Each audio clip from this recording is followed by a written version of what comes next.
내가 제단 위에 드릴 것은 이러하니라. 매년 1년 된 어린 양 2마리니 한 어린 양은 아침에 드리고 한 어린 양은 저녁 때에 드릴지며 한 어린 양에 고운 밀가루 10분의 1 에바와 찌은 기름 4분의 1 흰을 더하고 또 전제로 포도주 4분의 1 흰을 더할지며 한 어린 양은 저녁 때에 드리되 아침에 한 것처럼 소제와 전제를 그것과 함께 드려 향기로운 냄새가 되게 하여 여호와께 화제로 삼을지니 이는 너희가 대대로 여호와 앞 회막문에서 늘 드릴 번제라. 내가 거기서 너희와 만나고 내게 말하리라. 내가 거기서 이스라엘 자손을 만나리니 내 영광으로 말미암아 회막이 거룩하게 될지라. 내가 그 회막과 제단을 거룩하게 하며 아론과 그의 아들들도 거룩하게 하여 내게 제사장 직분을 행하게 하며 내가 이스라엘 자손 중에 거하여 그들의 하나님이 되리니 그들은 내가 그들의 하나님 여호와로서 그들 중에 거하려고 그들을 애굽 땅에서 인도하여 낸 줄을 알리라. 나는 그들의 하나님 여호와니라. 아멘.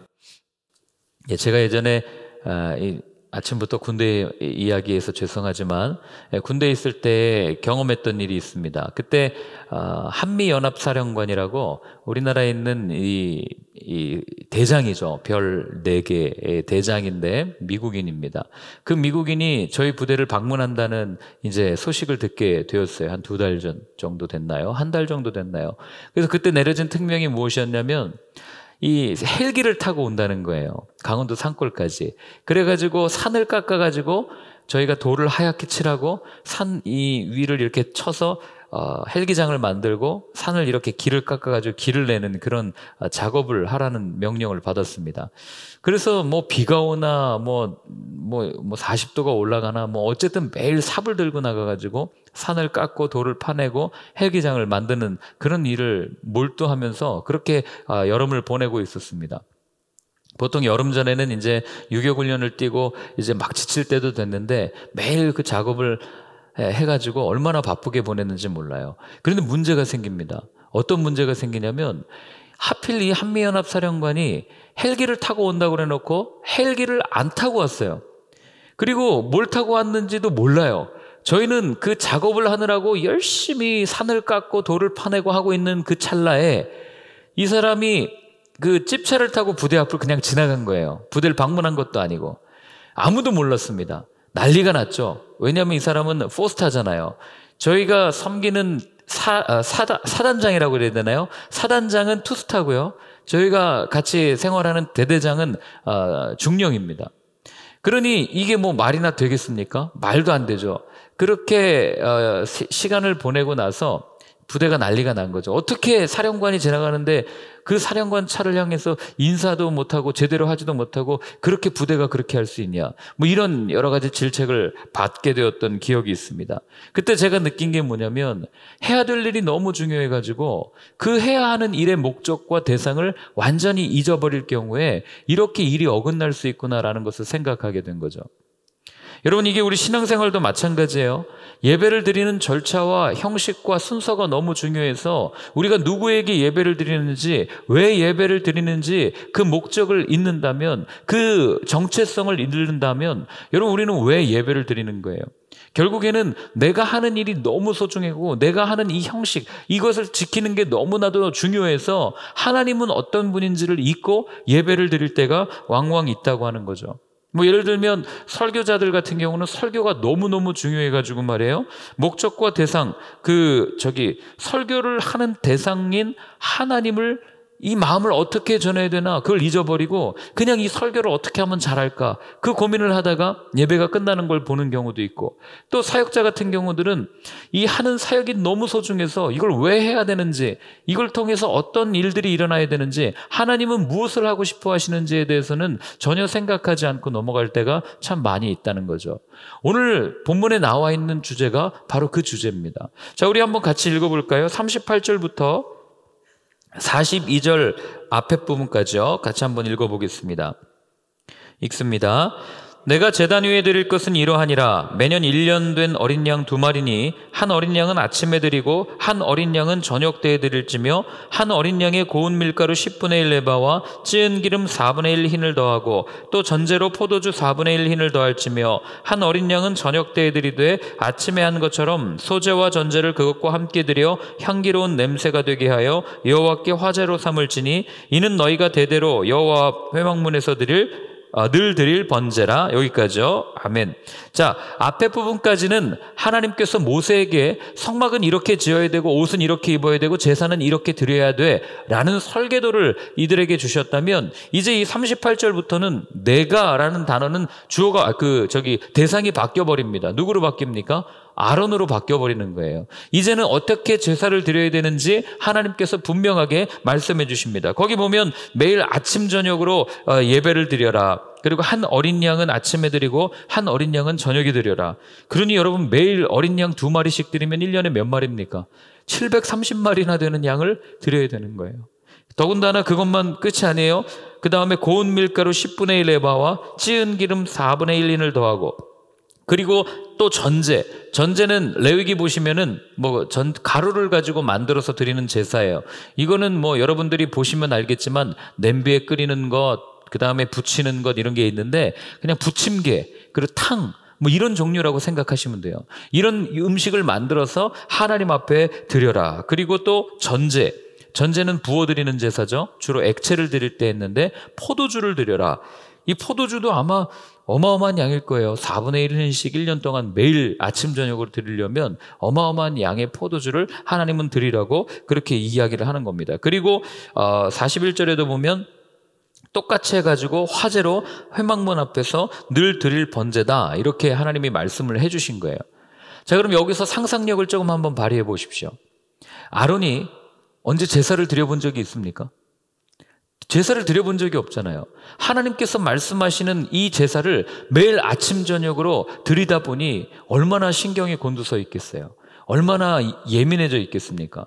우리 레위기에서 알다시피 잘못된 불로 딱 드릴 때 아들 둘이 죽는 그런 일들도 우린 경험하지 않습니까? 그리고 이들에게는 지금 하나님이 얼마나 무서운 분이에요. 얼마나 그 기적을 보여주시고 그런 분으로 인식되겠습니까? 그러다 보니까 제사를 드리는데 이것도 해야 되고 저것도 해야 되고, 그리고 또 이거는 이렇게 해야 되고 저거는 저렇게 해야 되고, 수많은 과정과 복잡한 절차. 여기 양을 드려라, 이것도 되게 간단하게 나와 있지만 사실은 앞부분에 보면 양을 어떻게 각을 뜨고 어디를 버려야 되고 어느 부위를 하나님 앞에 드려야 되고, 이런 복잡한 거를 머릿속에 다 두고 그걸 하나하나 해야 되니 얼마나 이 아론이 힘들었겠냔 말이에요. 그러니 이 제사에 얼마나 신경을 썼겠어요. 하나님 앞에 드리는 제사, 매일 드리는 제사, 이거 틀리면 안 돼. 이거 잘 드려야지. 여기까지 참 좋지만, 그러나 이제 문제가 발생하기 시작합니다. 어떤 문제가 발생하냐면 점점 그 제사가 너무나도 중요해져서 이 제사를 누구에게 드리는지 잊어버릴 위험에 노출될 그런 위험이 이들에게 있었다는 거예요. 처음에는 하나님을 향한 마음을 가지고 이거 잘해야지. 이런 우리의 열정이 하나님을 잊어버리게 하는 그런 도구가 될 수 있다는 거죠. 그래서 성경은 뭐라고 얘기합니까? 주의 성전을 향한 열심이, 하나님을 잊어버리게 하는 그런 모습들을 분명하게 우리한테 이야기하잖아요. 여러분, 이게 우리도 마찬가지예요. 교회 일로 바쁠 수 있고 마음이 조급할 수 있습니다. 다른 사람 예들 거 없이 그냥 저를 예를 들면, 여러분, 저에게는 예배가 너무 소중해요. 어떻게 하면 이 하나님의 말씀을 오늘의 언어를 가지고 정말 잘 전달할 수 있을까? 이걸 늘 고민합니다. 수없이 고민해요. 물론 가끔 헤맬 때도 있지만, 그러나 늘 하나님 이 말씀 가운데 지혜를 주셔서 내게 좀 깨닫는 지혜를 주십시오. 이걸 어떻게 전해야 됩니까? 이 기도를 늘 하는 거죠. 더군다나 말을 잘하는 것도 아니고 실력이 없다 보니까 더더욱 그런 마음이 들 때가 있어요. 더군다나 저희가 이제 실시간 예배를 이렇게 중계하고 나니까 이게 신경 쓰이는 게 한두 개가 아니에요. 예전 같으면은 그냥 이렇게 옷도 그냥 입고 오고 같이 그냥 때로는 그 성수 있을 때도 그렇고 뭐 여기서도 처음에는 앉아서 같이 예배드리고 뭐 이럴 때도 있었지만 이게 이렇게 중계를 하다 보면 여러 가지로 부담스러운 게 한두 가지가 아닙니다. 그래서 제가 늘 뭐 다른 교회처럼 미디어 간사가 있으면 미디어 간사한테 맡겨놓고 저는 그냥 예배에 집중하고 나면 그걸로 참 그러면 좋겠는데 그게 현실상 잘 되질 않잖아요. 그러니 이것도 해야 되고 저것도 해야 되고 해야 될 게 머릿속에 너무나도 많은 거예요. 그러다 보니까 어떻게 됩니까? 때로는 아침에 딱 와가지고 함께 세팅하는 형제 얼굴을 쳐다보지 못할 때도 많아요. 예.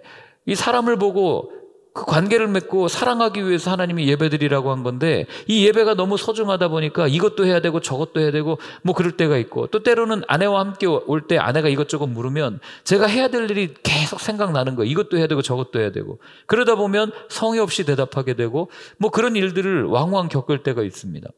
예배를 왜 드리는지를 생각하지 않고 예배가 무엇인지를 고민하지 않고 이 예배를 잘 드려야 되겠다라는 그 한 가지 생각이 저를 그렇게 만들어버리는 거죠. 그래서 제가 가끔 찬양할 때 일부러 이렇게 눈을 감으려고 그래요. 그게 뭐 거룩해 보이려고 아니면 뭐 마치 뭐 이렇게 뭐 찬양을 잘하는 것처럼 보이려고 그러는 게 아니고 제 자신이 예배자로 서기 위해서 눈 감는 거예요. 하나님을 의식하려고. 하나님 나는 지금 예배자로 서 있습니다. 예배 드리는 겁니다. 이 마음을 가지고 서려고 그렇게 하는 거죠. 그러다 어제 제가 사실 이렇게 혼자 이걸 다 방송을 준비하려고 하다 보니까 마음의 부담감이 이래저래 있는 게 아니에요. 또 이게 잘못 나가면 유튜브에 올리면은 또 많은 분들이 뭐 이렇게 이거는 이래요, 이건 이래요 이런 말을 들으면 다 저를 위해서 하는 말인 건 맞는데 그게 저한테는 굉장히 스트레스로 다가오는 거죠. 어제 이제 이렇게 딱 앉아가지고 뭐를 어떻게 해야 되지? 이런 고민을 하다가 이 말씀을 묵상하는데 갑자기 그런 마음이 들었어요. 아니 예배드리다가 이거 실시간 중계 이거 좀 사고 나면 안 되나? 왜 꼭 방송국처럼 아무 적이 없이 깔끔하게만 그렇게 나가야 되나? 뭐 이런 생각을 하게 된 거죠. 방송하다가 실수하면은 하나님이 별로 좋아하지 않으시나? 하나님은 방송을 받으시나 아니면 나를 받으시나 이런 생각을 하게 된 겁니다.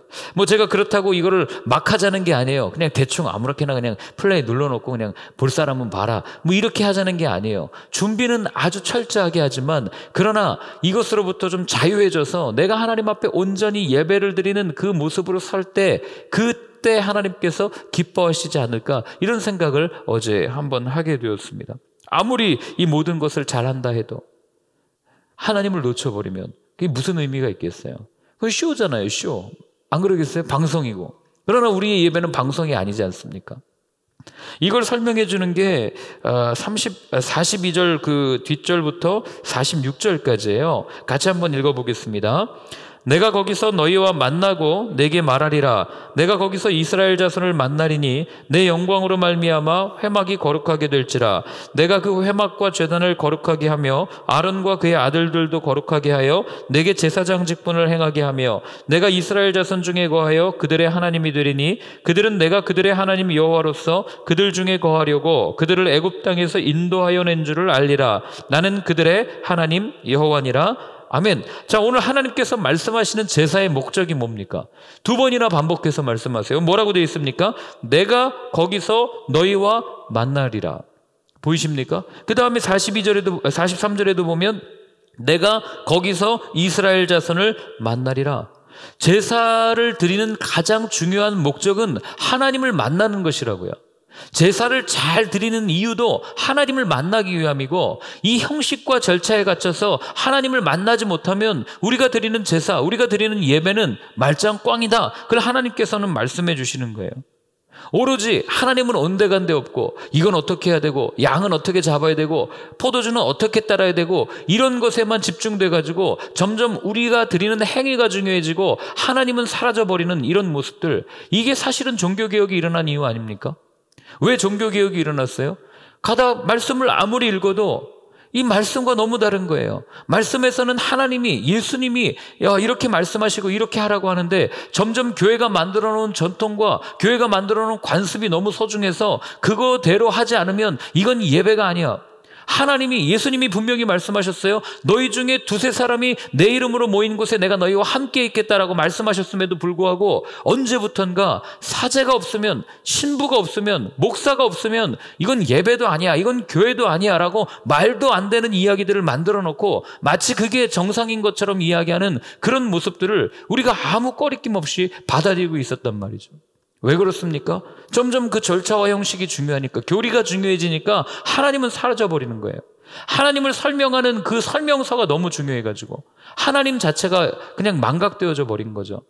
여러분, 제가 앞에서 이렇게 저를 지금 촬영하고 있는 이 핸드폰이 너무 소중해가지고 이 핸드폰 설명서를 다운받아가지고 하나하나 읽고 그 설명서를 마치 굉장한 보물처럼 매일 갖고 다닌다고 생각해 보세요. 얼마나 어리석어요. 핸드폰은 사용하지도 않고 이 설명서만 보고 이건 이런 거구나, 이건 이런 거구나. 이런 모습이 우리 안에 나타난다면, 오늘 제가 아까 상상을 조금 해보자 그러지 않았습니까? 왜 이렇게 상상을 해서 말씀을 드리냐면, 결국 이들의 제사가 나중에 이들을 멸망시키는 아주 중요한 요인이 되기 때문에 그래요. 이사야서가 그걸 고발하잖아요. 여러분, 예배를 드리는 목적이 뭡니까? 오늘 분명하게 말씀해 주시잖아요. 하나님을 만나는 것, 그분의 음성을 듣는 것, 나를 향하신 그분의 뜻을 분명히 알아가는 것, 이게 하나님께 예배 드리는 목적이고 하나님을 예배하는 이유라는 거예요. 이것이 우리를 제사장으로 세우신 이유죠. 그런데 우리는 그리스도인으로서 사는 방법, 어떻게 살아야 잘 사는 거지?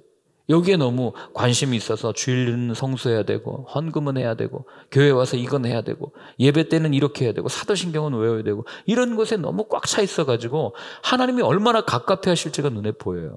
물론 그걸 만든 이유가 다 있겠죠. 그러나 그 만든 이유와 분명한 그 본질은 우리가 받아들여야 되고 그걸 행하려고 노력을 해야 되겠죠. 그러나 그 본질을 잊은 채 형식만 남은, 껍데기만 남은 이런 절차와 이런 것들이 얼마나 우리의 신앙을 형식적이고 외식적으로 바꿔가는지 모른다는 거예요. 하나님은 우리와 만나는 것에 관심있지 절차는 나중이라는 것을 우리가 기억하셔야 되는 거죠. 우리가 가져야 될 의무와 책무보다도, 그것도 중요해요. 그러나 그보다도 먼저는 무엇입니까? 본질을 분명하게 생각할 수 있어야 되는 거예요. 그럼 우린 질문합니다. 아니, 그럼 하나님 왜 이런 절차를 우리에게 알려주셔가지고 왜 이렇게 복잡하게 만들어놨습니까? 그냥 하나님 생각하라고 하면 되지 않겠습니까? 그래서 여기에서 또한 형식의 중요성이 드러나는 거예요. 여러분, 형식은요, 본질을 담는 그릇이에요. 우리가 본질이 중요하니까 형식 대충 해야지 라고 하면 본질은 어느샌가 사라져버립니다. 본질은 연기와도 같은 거예요. 액체와도 같은 거예요. 어디가 꼭 담아놔야 그게 담겨지는 거죠. 그런데 문제는 그 본질 없는 형식이 되어버리니까, 본질 없는 그릇만 남으니까 문제가 되는 것 아니겠습니까? 여러분, 하나님이 우리에게 이런 절차를 주신 이유는 딱 한 가지입니다. 죄값을 알려주기 위해서예요. 어제도 말씀드렸잖아요. 죄값을 알려주기 위해서.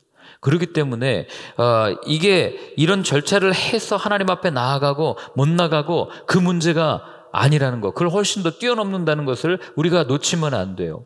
이게 무슨 얘기냐면, 하나님이 비록 여기에서는 이렇게 해라, 이렇게 해라, 이렇게 해라 분명한 율법을 우리에게 주셨어요. 그러면 우리가 던질 수 있는 질문, 이 율법 어기면 다 죽었습니까? 어떻게 생각하세요? 율법 어기면 다 죽였어요? 하나님께서? 죽인 사람도 있고 그렇지 않은 사람도 있죠.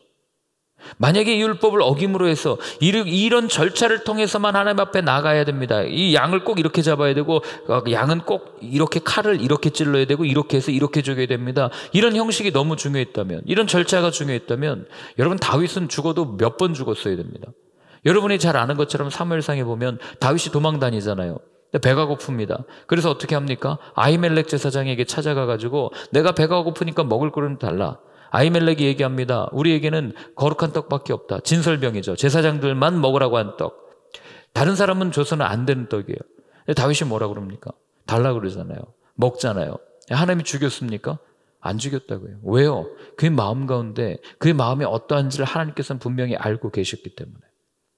그렇기 때문에 여러분, 우리가 하나님 앞에 내어드려야 될 것은 우리의 마음이지 우리의 어떤 형식을 행하는 우리의 겉모습이 아니라는 겁니다. 예수님의 제자들은 어떻습니까? 안식일 날 배고파가지고 미리삭을 비벼먹고 하나님께서 정하신 율법을 완전히 어겼는데, 그럼 예수님의 제자들은 처음부터 다 죽었어야죠. 어떻게 초대교회를 이뤄가는 그런 일들을 할 수가 있겠어요? 심지어 예수님은 어떻습니까? 예수님은 안식일을 완전히 어겨버리시잖아요. 어떻게 어기십니까? 우리 한번 찾아볼까요? 마태복음 12장 마태복음 12장 10절부터 12절까지입니다. 마태복음 12장 10절부터 12절까지요. 같이 한번 읽겠습니다. 읽습니다. 한쪽 손 마른 사람이 있는지라 사람들이 예수를 고발하려 하여 물어 이르되 안식일에 병 고치는 것이 옳으니까? 예수께서 이르시되 너희 중에 어떤 사람이 양 한 마리가 있어 안식일에 구덩이에 빠졌으면 끌어내지 않겠느냐? 사람이 양보다 얼마나 더 귀하냐? 그러므로 안식일에 선을 행하는 것이 옳으니라 하시고. 아멘. 뭐라고 말씀하세요? 안식일을 어기는 이들을 향해서 본질은 없고 형식만 남아있는 이들의 외식적인 신앙생활을 예수님께서는 분명하게 질타를 하고 있는 것을 우리는 보게 되는 거죠. 그러니 여러분, 우리가 잊지 마십시오. 하나님이 우리에게 율법을 주신 이유, 우리에게 이런 제사법, 복잡한 제사법, 까다로운 제사법을 주신 이유는 딱 한 가지, 하나님이 우리를 만나시기 위함이라고요. 그게 우리의 예배의 목적이어야 한다는 겁니다. 여러분들은 오늘 예배를 왜 드리십니까? 왜 이 자리에 나왔어요? 내 마음의 안정을 위해서 나왔습니까? 아니면 내가 매일 해오던 거니까 안 하면 좀 불안해서 나오셨습니까? 아니면 내 종교적 만족감을 위해서 나오셨습니까? 주님이 우리에게 원하시는 예배의 목적, 우리가 예배를 드리기를 바라는 딱 한 가지 이유는 당신과 만나고 싶어 하는 거예요. 오늘 내 이야기를 좀 들어주지 않을래? 나도 네 이야기를 듣고 싶구나. 오늘 나와 함께 거하지 않을래? 나와 함께 한 걸음을 걷지 않을래? 내가 너에게 뭐라고 하는지 궁금하지 않아? 어떤 뜻을 가지고 있는지 궁금하지 않아? 라고 말씀하고 싶어 하시는 그 하나님의 마음이 이런 제사법을 통해서 분명하게 우리에게 알려지고 있는 겁니다. 그렇기 때문에 여러분, 우리가 놓치지 말아야 될 것은 오늘 그분이 내게 뭐라고 말씀하시는가? 오늘 그분은 내게 어떤 뜻을 가지고 계시는가? 오늘 그분은 내가 어떻게 행동하기를 바라시는가? 이것을 분명하게 묻고, 그리고 그분의 뜻을 분명히 알아서 우리가 돌아가야 이게 예배를 제대로 드렸다는 것 아니겠어요? 성경도 마찬가지 아닙니까? 많은 성경의 인물들이 항상 하나님 앞에 나와서 예배 드릴 때 그 예배 드리고 자기 혼자 그냥 기도하고 찬양하고 돌아간 게 아니에요. 항상 그 예배 가운데 임하시는 하나님의 음성을 들었고, 하나님 이때 어떻게 해야 됩니까? 이렇게 해야 됩니까? 그래서 우림과 둠밈이 뭐예요? 하나님 앞에 하나님의 뜻을 묻는 도구 아닙니까? 이게 예배란 말이에요. 그렇기 때문에 여러분들이 늘 예배를 드릴 때마다 정말 하나님의 음성을 들을 수 있는 예배가 되었으면 좋겠어요. 하나님께서 임재하시고 하나님의 뜻 가운데 내가 이때에 너를 이래서 이곳에 보냈고 너를 이래서 이곳에 세웠고 내가 너를 통해서 이런 일을 하고 싶다라고 하는 분명한 하나님의 음성을 듣는 여러분들의 예배, 여러분들의 삶이 되었으면 좋겠습니다. 오늘 한번 같이 기도할 때는 이렇게 한번 기도했으면 좋겠습니다. 하나님의 손에 들린 선물보다 하나님을 더 사랑하는 삶이 되게 하여 주옵소서. 하나님, 나의 만족보다 하나님이 더 소중해지는 그것을 경험하고, 그래서 나는 깎여질지언정 하나님이 더 높아지는 것을 경험하는, 내 삶을 통해서 하나님의 뜻이 온전히 펼쳐지는 것을 경험하는 나의 삶이 되게 하여 주옵소서. 우리 같이 한번 기도하겠습니다. 하나님 아버지, 오늘 예배를 드리는 목적에 대해서 함께 나누었습니다. 하나님, 나는 왜 예배를 드리고 있습니까? 하나님, 나는 왜 기도를 하고 있습니까? 하나님, 나는 왜 찬양을 부르고 있습니까? 하나님, 오늘도 간절히 원합니다. 하나님의 음성을 듣는 것, 하나님께서 내게 어떤 뜻을 가지고 계신지를 아는 것, 하나님께서 오늘 나에게 무엇이라고 말씀하시는지 듣는 것, 하나님, 그렇게 내 예배가 하나님을 만나는 것이 예배의 목적이기를 원합니다. 나의 만족과 나의 평안을 위해서 드리는 예배가 아니라 이제는 나는 완전히 없어지고 하나님이 더 중요해지고 하나님이 소중해지고 하나님만이 드러날 수 있는 그런 예배가 될 수 있도록 하나님, 우리의 마음 가운데 성령의 능력을 부어주시옵소서. 오늘도 함께해 주실 주님을 찬양합니다. 이제는 우리 주 예수 그리스도의 크신 은혜와 하나님 아버지의 사랑과 성령의 인도하심이 예배를 드리는 목적이 무엇인지, 하나님을 만나는 것이라고, 하나님의 음성을 듣는 것이라고, 내가 이제 없어지고 주님으로 내가 가득 차는 것이라고 고백하며 결단하는 모든 분들 머리 위에 이제로부터 영원까지 늘 함께하여 주옵시기를 간절히 축원하옵나이다. 아멘.